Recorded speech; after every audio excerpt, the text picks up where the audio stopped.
herkes dizane di destpêka şoreşa heta niha em rastî gelek êrîşa hatin çi ji komên terorek çi ji êrîşên ji derve yê hatin ser me û sergelê me û herêma me bi encama va êrîşa de û berxwedaniya gelê me de hêza YPG hat avakirin ji keçê xortê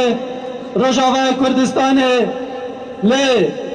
ne tenê ji Rojavayê Kurdistanê û Bakurê Sûriyê ji hemî cîhanê gelek ciwanan berê xwe da Rojavayê Kurdistanê ji hemû netewê Kurd li ser navê malbatên şehîda ê gundê Abrê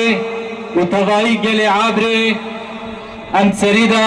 bi xêrhatina hemû mêvanên gon îro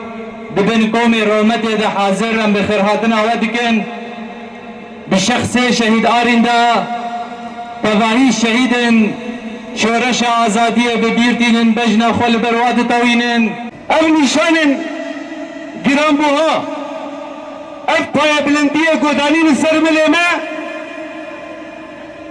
em bi wan gelekî serbilindin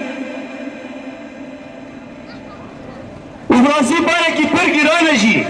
خط القائد عبد الله أوجلان وأخوة الشعوب ولجميع شعوب الشرق الأوسط الجديد الشرق الأوسط الديمقراطي الشرق الأوسط الذي وحد الشعوب والأديان